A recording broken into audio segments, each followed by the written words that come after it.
오늘 보실 하나님의 말씀은 빌립보서 1장 12절부터 21절입니다. 빌립보서 1장 12절부터 21절입니다.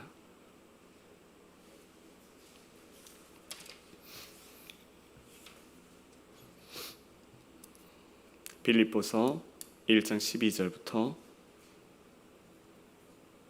21절.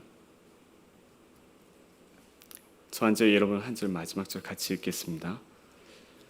형제들아, 내가 당한 일이 도리어 복음 전파의 진전이 된 줄을 너희가 알기를 원하노라.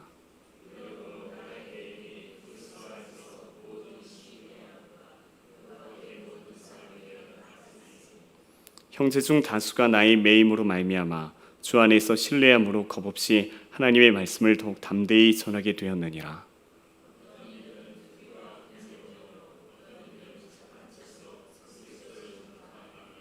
이들은 내가 복음을 변증하기 위하여 세우심을 받은 줄을 알고 사랑으로 하나.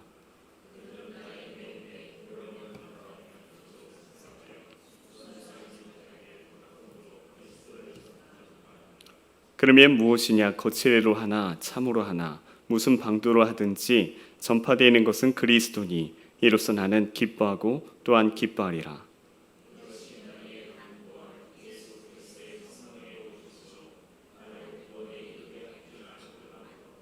나의 간절한 기대와 소망을 따라 아무 일에든지 부끄러워하지 아니하고 지금도 전과 같이 온전히 담대하여 살든지 죽든지 내 몸에서 그리스도가 존귀하게 되게 하려 하나니 이는 내게 사는 것이 그리스도니 죽는 것도 유익함이라. 아멘. 사도 바울은 복음을 전하다가 감옥에 갇히게 되었습니다. 그런데 이 복음을 전하다가 감옥에 갇힌 일이 어떤 의미에서는 부끄러움이 될 수도 있고 성도님들이 빌립보 성도들이 걱정할 수도 있는 그런 상황이었습니다. 그러나 바울은 오늘 빌립보 성도님들에게 이렇게 얘기하고 있습니다. 형제들아, 내가 당한 일이 도리어 복음 전파의 진전이 된 줄을 너희가 알기를 원하노라. 그가 비록 감옥에 갇혔지만 그것이 복음 전파의 진전이 된 것은 13절에 보면 자신의 매임을 통해서 궁중 시위대, 그리고 그 자신을 지키고 있는 궁중 시위대에게 복음 전파를 할 수 있었고 그 밖에 사람들에게 복음을 전파할 수 있었기 때문입니다. 때론 우리의 삶에 고난이 있고 어려움이 있을 때가 있습니다. 예수님을 믿는데 오는 여러 가지 어려움과 때론 핍박과 고난이 있을 때가 있습니다. 그러나 그것이 어떤 의미에서 하나님 손에 붙들려 있으면 그것은 분명 하나님께서 복음 진전의 역할로 사용하신다는 것입니다. 옛날에 주안 장로교회 나겸일, 지금은 원로 목사님이 되셨는데요. 그 목사님이 암에 걸리셨을 때가 있으셨어요. 암에 걸리면, 목회자가 암에 걸리면 때로는 성도님들에게 덕이 되지 않고 때로는 목회자들은 그것을 부끄러워할 때도 있어요. 그런데 나겸일 목사님이 그렇게 암에 걸리셔서 투병 중이었는데 그때 주안 장로교회는요 몇 배로 부흥을 했어요. 왜냐하면 성도님들이 우리 목사님 아프시다고 더욱더 기도했기 때문이에요. 더욱더 복음 전파에 힘썼기 때문에 그 교회가 더욱더 성장할 수 있었다는 것입니다. 또한 이용규 선교사님이라고 우리가 내려놓음을 쓴 그 선교사님을 잘 아실 거예요. 그 선교사님도 갑자기 병에 걸리셨는데요. 하나님이 미리 기도하시는 분을 통해서 병에 걸릴 걸 알려주셨어요. 근데 병에 걸릴 건데 잘 치유하라고, 이렇게 잘 몸 관리 잘하라고 그렇게 하나님이 기도하시는 분을 통해서 알려주신 거예요. 하나님이 그냥 치유해 주시면 좋은데요. 그냥 병에 안 걸리게 하시면 좋은데요. 하나님께서 이용규 선교사님에게 병에 걸릴 거야 너. 그리고 너 이 몸 관리 잘해 라고 이렇게 말씀하신 거예요. 이해가 되지 않고 그냥 하나님이 치유해 주시면 되는데, 안 아프게 해주시면 되는데 그렇게 생각할 수 있는데, 그런데 이용규 선교사님이 그렇게 병에 이렇게 걸리셨고 그렇게 투병하시는 중에 오히려 하나님의 뜻을 더욱더 알 수 있었고요. 또 장모님이 계셨는데 그분이 몽골에서 선교사님 생활도 하고 이제 인도네시아에서 이제 선교사님을 하시는데 장모님이 그 따님이 이렇게 선교사님의 아내임에도 불구하고 사모님임에도 불구하고 예수님을 믿지 않았어요. 그런데 그 장모님께서 사위 살려주면 내가 교회 나가겠습니다 라고 그렇게 얘기를 한 거예요.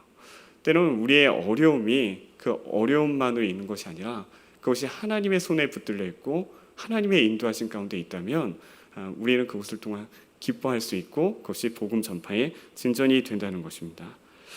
그런데 사도 바울은 형제 중 다수가 14절에 보니까 나의 매임으로 말미암아 주 안에서 신뢰함으로 겁없이 하나님의 말씀을 더욱 담대하게 전하게 되었다고 얘기해요. 그런데 또 한편으로는 어떤 이들은 투기와 분쟁으로 이 복음을 전파했고요. 어떤 사람들은 착한 뜻으로 글쓰를 전파했어요. 사도 바울이 감옥에 갇혀 있었을 때 사도 바울을 싫어하는 무리들이 있었어요. 그들은 투기와 분쟁, 분쟁이라는 뜻이 영어로 rivalry라고 되어 있는데 경쟁 의식으로 자신의 이름을 내기 위해서 또한 이렇게 좀 라이벌처럼 경쟁하기 위해서 이렇게 복음을 전파했다는 거죠. 이들은 사도 바울이 감옥에 갇혔을 때 자신의 이름을 내기 위해 복음 전파를 하였어요. 때로는 대형 교회 같은 경우 비단 대형 교회만은 아닌데 교회끼리 경쟁할 때가 있어요. 다 하나님의 자녀인데 하나님의 나라의 관점으로 보지 않고 경쟁할 때가 있어요. 서로 경쟁함으로 성장은 하는 것처럼 보일 수는 있지만 그런데 그것은 하나님이 바라시는 뜻은 아니라는 거예요. 교회 안에서도 마찬가지예요. 우리는 하나님의 나라의 관점으로 같이 봐야 돼요. 어떤 교회 같은 경우는 유년부와 초등부가 막 경쟁을 해요. 선생님들이 경쟁을 해요. 열심히 하는 건 좋아요. 그런데 오늘 사도 바울이 말한 것은 내가 이로써 그리스도가 전파되는 거기 때문에 기뻐하고 기뻐하겠다고 얘기하지만 여기서 명확한 뜻은 착한 뜻으로 복음을 전파하는 것을 원하는 것이지 투기와 분쟁으로 전하는 것은 사도 바울이 원하는 뜻은 아니었어요. 그럼에도 불구하고 사도 바울이 착한 뜻으로 전하는 복음을 전하는 것이나 아니면 투기와 분쟁으로 전하는 것이나 기뻐할 수 있었던 것은 그것이 그리스도의 복음이 전파되었기 때문입니다. 사도 바울의 삶의 목적은 그리스도가 전파되는 것이었어요. 그가 기뻐할 수 있었던 것도 그리스도가 전파되는 것이었어요. 우리의 삶은 어떻습니까? 우리의 삶의 목적이 무엇입니까? 그것이 복음 전파이십니까? 우리의 삶이 하나님의 나라를 위한 것입니까?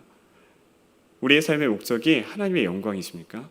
사도 바울은 그것이 목적이었고 그것이 그리스도를 믿는 우리의 삶에도 마찬가지여야 한다는 것입니다. 사도 바울은 이 모든 상황 가운데 기뻐할 수 있었어요. 비록 감옥에 갇혔지만 그리고 또한 서로 경쟁하면서 이렇게 참으로 하나 아니면 투기와 분쟁으로 복음을 전파하나 기뻐할 수 있었던 것은 먼저는 그에게 기쁨 되시는 것은 예수 그리스도였기 때문입니다. 그의 삶의 기쁨은 예수 그리스도셨습니다. 예수 그리스도를 봤을 때 자신의 고난에 있었을지라도 어려움에 있었을지라도 예수님만 바라보면 그에게 기쁨이 되는 거예요. 상황을 본 것이 아니에요. 자신의 삶의 어려움을 본 것이 아니에요. 예수 그리스도가 그에게 기쁨이 되셨기 때문에 그는 상황이 변해도 상황이 비록 좋을 때도 기뻐하고 그리고 어려울 때도 기뻐할 수 있었던 것은 그에게는 상황이 기쁨의 대상이 아니라 예수 그리스도가 기쁨의 대상이었기 때문입니다. 때론 어려움이 있지만 고난이 있지만 예수만 바라보면 그분만 생각하면 기쁜 거예요. 그래서 이런 찬송이 있잖아요. 구주를 생각만 해도 이렇게 좋거든 주 얼굴 배울 때야 얼마나 좋으랴. 내가 고난이 있더라도 그분만 바라볼 때 우리에겐 참 기쁨이 있다는 것입니다. 그러므로 우리의 삶의 기쁨의 대상이고 우리가 기뻐할 수 있는 것은 예수 그리스도가 우리의 삶의 기쁨이 되었을 때 우리는 어떤 상황에도 기뻐할 수 있다는 것입니다. 사랑하는 성도 여러분, 저는 선포하고 축복합니다. 우리의 삶의 목적과 우리의 기쁨이 예수 그리스도이길 예수님의 이름으로 축복합니다. 사도 바울은 계속해서 이제 19절에서 얘기하는데요. 이것이 너의 간구와 예수 그리스도의 성령의 도우심으로 나를 구원해 할 줄 아는 거로. 예수 그리스도의 성령의 도우심으로, 그리고 또한 성도님들의 간구로 자신이 구원에 이르게. 여기서 구원은 죄에서 구원을 얻는다는 그것이 아니라 감옥에서 풀려난다는 의미에서 구원이거든요. 그들의 간구와 예수 그리스도의 성령의 도우심으로 자신이 이곳에서 풀려날 줄 안다고 얘기하고 있어요.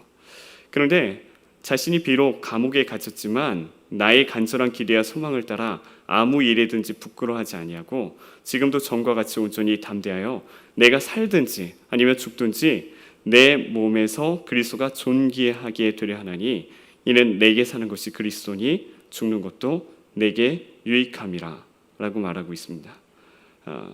그는 감옥에 갇힌 것을 부끄러워하지 않았어요. 그리스도가 자신을 통해 존귀하게 되기를 원했어요. 그의 삶의 목적이 어느 곳에 있던 내 삶을 통해서 예수 그리스도가 존귀하게 되고 하나님의 영광을 받으시는 것이 그의 삶의 목적이었습니다. 그런 삶을 봤을 때 그는 그리스도와 동행하였기 때문에 그는 사는 것도 유익하였어요. 여러분, 구원이라는 것은요, 이런 거예요. 우리는 하나님의 나라가 우리가 죽어서만 가는 곳으로 생각해요. 그러나 예수 믿는 우리에게는 하나님의 나라가 이미 임했습니다. 하나님의 나라가 이미 임했다는 거예요. 하나님의 나라가 무엇입니까? 하나님의 나라는 하나님이 우리의 삶을 다스려 주신다는 것입니다. 하나님이 왕이 돼서 우리를 통치해 주시고 그분의 나라가 우리 가운데 임했다는 거예요. 하나님이 우리를 통치하는 삶, 하나님이 다스리는 삶, 그것이 바로 하나님의 나라가 임한 거예요. 하나님의 나라는 죽어서만 가는 것이 아니라 현재 우리의 삶에 임했는데요. 예수 그리스도가 우리와 동행함으로 그것이 우리에게 하나님의 나라가 임한 거예요. 비록 우리가 죽어요. 죽은데 미래란 그것이 너무 멀리 있을지라도 그것은 현재의 연장선상이에요. 내가 예수 그리스도와 이 세상에서 동행하고 그분의 다스리심을 받는 삶을 사는 거예요. 비록 죽더라도 그분은 우리와 동행했어요. 영원히 우리와 동행했어요. 그것이 바로 그리스도인의 삶이죠. 사도 바울에게 내게 사는 것이 그리스도니 죽는 것도 유익하대요. 죽어도 그에게는 천국이 예비되어 있고요. 영원한 하나님의 나라의 기쁨을 맛볼 수 있고요. 비록 여기서 살 때 그에게 유익은 하나님이 나를 통해서 존귀하게 되는 것이 그에게 목적이었다는 것입니다. 오늘 생명의 삶 뒤에 보니까 벤자민 위어라는 사람이 있었어요. 이분이 레바논에 선교사님 활동을 하시다가 그 무슬림에게 잡혔어요. 그래서 어려움을 당하게 되는데 죽음의 위협이 있죠.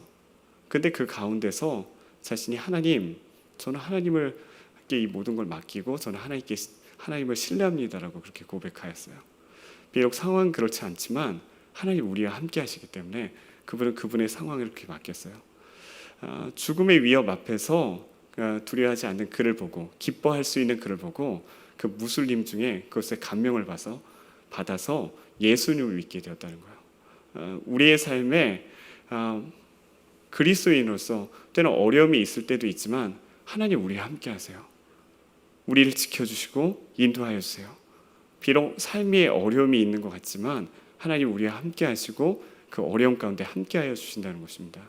그리고 우리가 그 어려움 가운데 하나님을 신뢰하고 하나님을 기뻐하는 모습을 보고 세상은 하나님이 우리 안에 거하시는 것을 보게 될 것이라는 것입니다.